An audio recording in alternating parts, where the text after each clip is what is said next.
Israel nekat dan menegaskan bahwa negaranya akan melakukan serangan balas dendam ke Iran.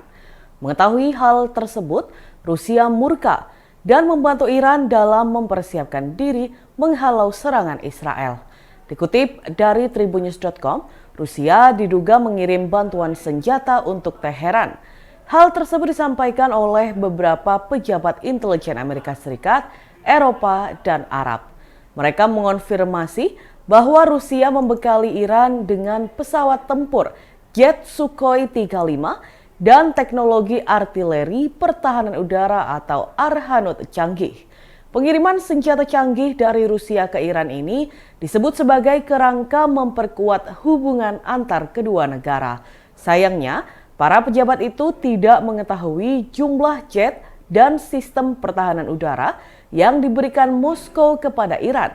Namun teknologi Rusia itu disebut dapat mengubah Iran menjadi musuh yang lebih kuat bagi Israel. Tidak hanya itu saja, para pejabat mengatakan jika Rusia berjanji akan memberikan dukungan teknis berupa satelit mata-mata Iran. Mereka menambahkan bahwa kesepakatan antar dua negara menjadi bagian kerjasama yang lebih luas untuk mencakup produksi senjata dan pertukaran teknologi. Polda Metro Jaya menangkap pengemudi mobil Toyota Fortuner arogan dengan plat dinas TNI palsu yang menabrak mobil wartawan di Jalan Tol Jakarta Cikampek. Hal tersebut dikonfirmasi oleh Kabid Humas Polda Metro Jaya, Kombes Ade Ari Syam Indrari pada Rabu 17 April 2024. Ade belum menjelaskan lebih jauh mengenai kronologi penangkapan pengemudi Fortuner tersebut. Ia menjelaskan hal tersebut akan diungkapkan dalam konferensi pers. Namun berdasarkan informasi yang dihimpun, pengemudi Fortuner berinisial PWGA tersebut ditangkap di rumahnya di Bilangan Cempaka Putih, Jakarta Pusat pada Selasa 16 April 2024 lalu. PWGA viral di media sosial setelah mobil Toyota Fortuner berplat dinas TNI yang ia kemudikan menabrak kendaraan wartawan di Tol Jakarta Cikampek atau Japek. Dalam video akun Twitter @bundakos, terlihat pengemudi mobil Fortuner berplat dinas TNI itu adu mulut dengan pengendara lain. Pengemudi Fortuner itu bahkan sempat mengaku sebagai anggota TNI. Namun setelahnya, ia mengaku bahwa yang merupakan anggota TNI adalah sang kakak. Usut punya usut, plat dinas TNI dengan nomor registrasi 84337000 tersebut merupakan milik Marsda TNI Purnawirawan Asep Adang Supriyadi. Namun plat itu dipalsukan dan kemudian digunakan oleh pengemudi Fortuner tersebut.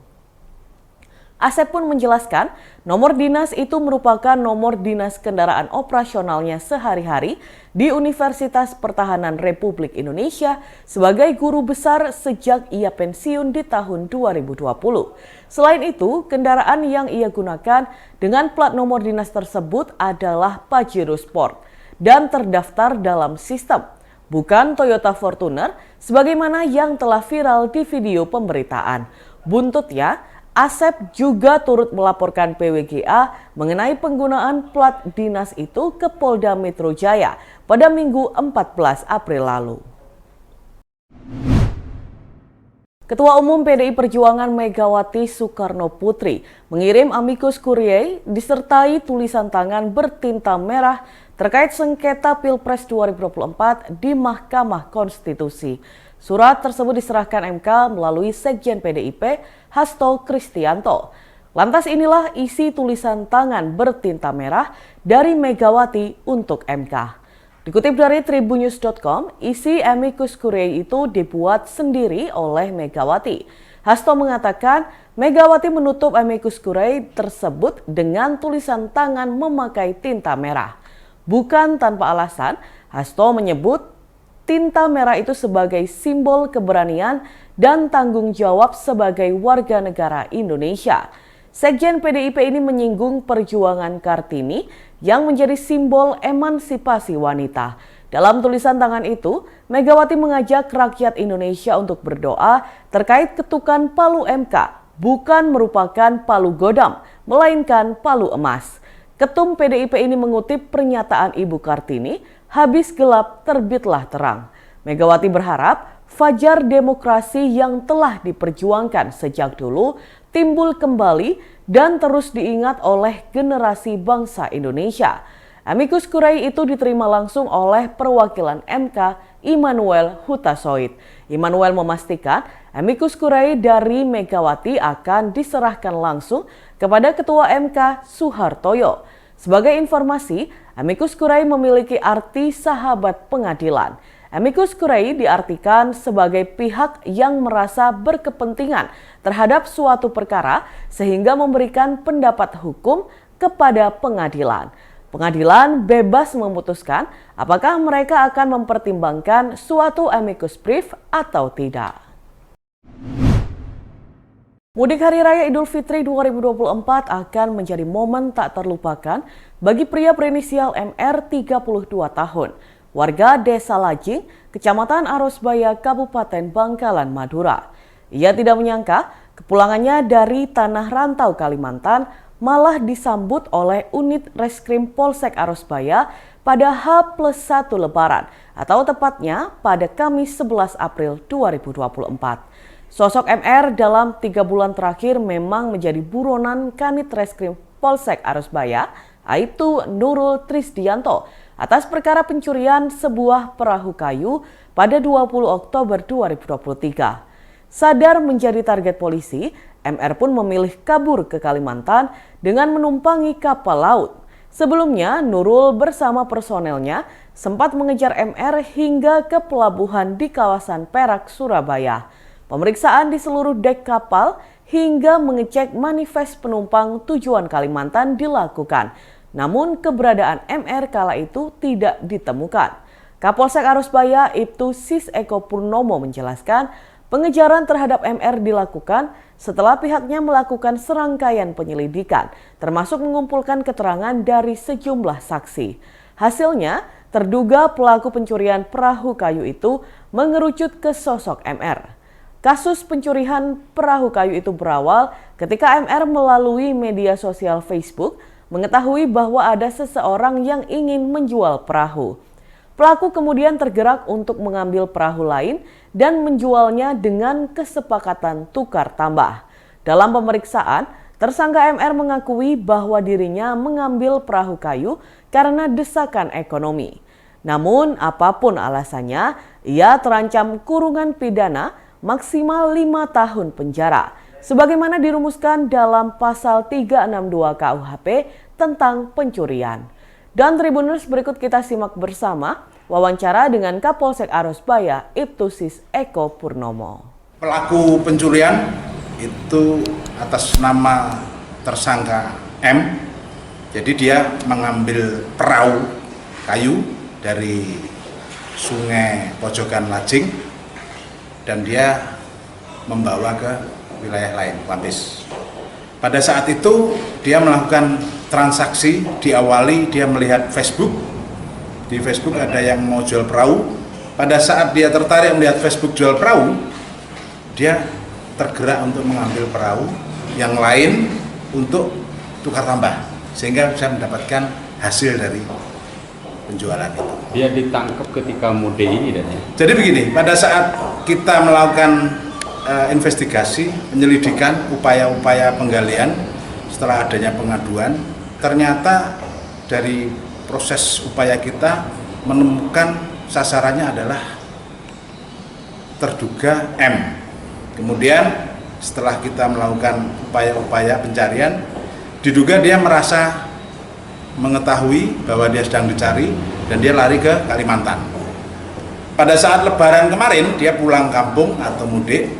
Di hari kedua setelah kita mendapatkan sumber informasi dari masyarakat, kemudian kita lakukan upaya penangkapan. Berapa lama DPO ini? 3 bulan. Dari Kalimantan karena dia merasa sedang dicari dan dia H+1.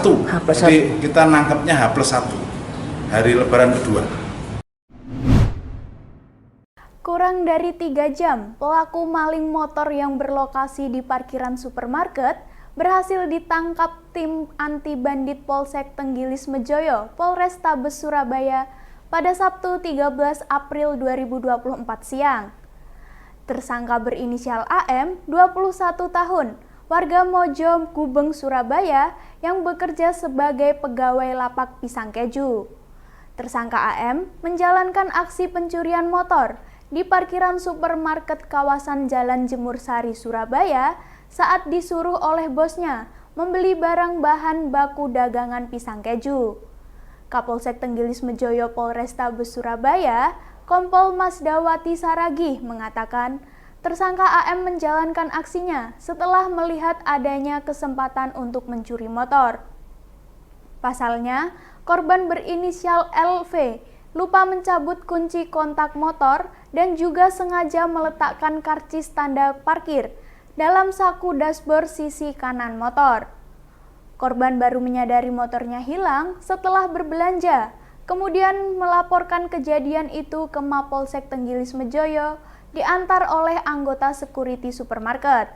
Setelah dilakukan penyelidikan, termasuk dengan melakukan olah TKP dan pemeriksaan CCTV, sosok tersangka atas pencurian tersebut dapat diidentifikasi profilnya, bahkan berhasil dilakukan penangkapan kurang dari 3 jam lamanya. Sementara itu, tersangka AM mengatakan dirinya mengaku hanya sekali menjalankan aksi pencurian motor tersebut dan dilakukan secara spontanitas. Hal tersebut dikarenakan tersangka AM tergiur dengan adanya kesempatan setelah melihat kunci kontak motor yang masih menempel. AM juga mengaku jika ia berhasil menjual motor curian tersebut, uangnya akan digunakan untuk melunasi biaya cicilan motor pribadinya yang menunggak selama 2 bulan. Di sisi lain, korban LV menyampaikan ucapan terima kasih kepada Kapolsek Tenggilis Mejoyo Polrestabes Surabaya, Kompol Masdawati Saragih yang berhasil menangkap pelaku pencurian motornya kurang dari 24 jam. Dan Tribuners, berikut kita simak bersama video wawancara dari tersangka, AM, dan Kapolsek Tenggilis Mejoyo Polrestabes Surabaya, Kompol Masdawati Saragih. Kali ini, Kenapa? mulai spontanitas. Spontanitas, emang melakukan pencuri itu spontanitas ada bisa di... Ya jelas, Hah? jelas. Gimana awal mulanya kamu cerita lah? Awal mulanya saya lagi berbelanja, niatnya berbelanja. Habis itu tahu kalau ada kontak itu di sepeda motor, langsung saya bawa keluar itu. Pada saat itu ada karcisnya di dalam dashboard itu, makanya saya berani bawa keluar itu. Berarti karcisnya ada kamu lihat di mana? Di dashboard sebelah kanan. Oh, di sebelah kanan. Ya. Rencanamu tujuannya buat apa? Tujuannya buat bayar itu cicilan motor itu sudah 2 bulan nunggak. Sudah ada rencana mau dijual kemana? Belum. Terus pada Oh. cerita. Belum, pada saat itu hanya masih bingung mau kemana, soalnya mikir sepeda motor yang saya bawa itu belum saya ambil itu. Dan saya disuruh bos saya untuk berbelanja itu. Jadi pada saat kamu bawa, kamu taruh di mana kendaraan? Ditaruh di depan rumah teman saya. Enggak kamu ceritakan sama temenmu? Enggak, belum. Cuma saya taruh di depan rumah saja. Kami dari Tenggilis Mejoyo alhamdulillah berhasil mengungkap kasus curanmor yang saat ini terjadi di wilayah kami. Pada saat itu dari korban langsung laporan ketika menemukan kendaraannya tidak ada pada saat dia berbelanja di Indogrosir, langsung laporan ke Polsek Tenggilis Mejoyo. Setelah laporan di Polsek, tim kami langsung melaksanakan olah TKP ke TKP di Indogrosir, kemudian dilihat di sana, dipantau, ada menemukan hasil daripada pencurian tersebut dan langsung mencari terduga pelaku tersebut. Kemudian saat melaksanakan pencarian ditemukanlah tersangka pada waktu hari yang sama. Jadi hanya kurang lebih 3 jam kami bisa menemukan daripada tersangka tersebut. Barangnya di mana? Aslinya terekam CCTV atau? Iya, pertama barangnya sudah sempat dititipkan di rumah temannya. Kemudian memang pelaku ini sebenarnya tujuannya untuk berbelanja, namun karena menemukan kendaraan tersebut pada saat itu parkir, kunci masih di sepeda motor, kemudian juga karcis parkir juga ada di sepeda motor tersebut, sehingga membuat daripada tersangka tersebut untuk mengambil kendaraan ini. Dia kerja di Indogrosir itu atau seperti apa? Bukan, dia bekerja di tempat lain di swasta, namun dia disuruh oleh pekerja bosnya untuk berbelanja di Indogrosir tersebut. Dan kami karena BB-nya ada di kami dari pemilik korban, sehingga ini nanti akan kami serahkan kepada pemilik secara gratis. Suasana di sepanjang Jalan Raya Boyolangu, Desa atau Kecamatan Boyolangu, Kabupaten Tulung Agung berubah meriah. Kupatan atau hari ke-7 Lebaran dikemas oleh warga desa ini menjadi acara kupatan massal karena di sepanjang jalan tersebut terlihat banyak berdiri stan ketupat. Para pengguna jalan yang kebetulan lewat bebas mampir dan makan bersama. Tidak harus kenal panitia, siapapun bisa ikut mengantri untuk mendapatkan ketupat sayur tersebut. Panitia stan juga berupaya tampil menarik, salah satunya dengan menghadirkan hiburan organ tunggal. Stan-stan ketupat ini mulai dibuka pukul 7 waktu Indonesia bagian Barat pada Rabu 17 April 2024. Namun, karena banyaknya pengguna jalan yang mampir, sudah banyak stan yang tutup pada pukul 9 waktu Indonesia bagian Barat. Selain di sepanjang Jalan Raya Boyolangu, stan ketupat ini juga banyak didirikan di gang-gang kampung. Salah satu stan yang banyak dikunjungi warga, yaitu ada di halaman UD Perkasa Utama Ban. Sejumlah ibu-ibu sibuk menyiapkan menu ketupat sayur dengan lauk ayam lodo suwir. Menurut Tuti, salah satu panitia yang melayani menyiapkan menu, total beras yang dihabiskan untuk acara ini yaitu 65 kg. Karena proses pembuatan ketupat cukup memakan waktu, sebagian dimasak dalam bentuk lontong. Dengan beras sebanyak itu, ketupat sayur yang disiapkan mencapai ratusan porsi. Dan untuk memasak sayur lodeh, panitia menyiapkan 30 kg pepaya, 10 kg kacang, dan 5 kg kacang loto. Sedangkan untuk ayam suwir, panitia menyiapkan 20 kg daging ayam. Pengunjung kupatan massal ini tidak hanya warga Boyolangu, namun dari berbagai desa di Tulung Agung. Sutejo, salah satu pengunjung, mengaku sengaja datang untuk mencari sarapan pagi. Ia bersama 3 temannya tidak hanya datang di satu stan, namun juga pindah ke stan yang lain. Kupatan massal kini tidak hanya di Kecamatan Boyolangu, namun juga wilayah lain di Kabupaten Tulung Agung. Diketahui, tradisi ini muncul sekitar 10 tahun lalu, yang sebelumnya identik dengan Kecamatan Durenan, Kabupaten Trenggalek. Namun, tradisi ini tersebut sudah diadopsi untuk merayakan hari ke-7 Lebaran. Download Tribun X sekarang. Menghadirkan lokal menjadi Indonesia.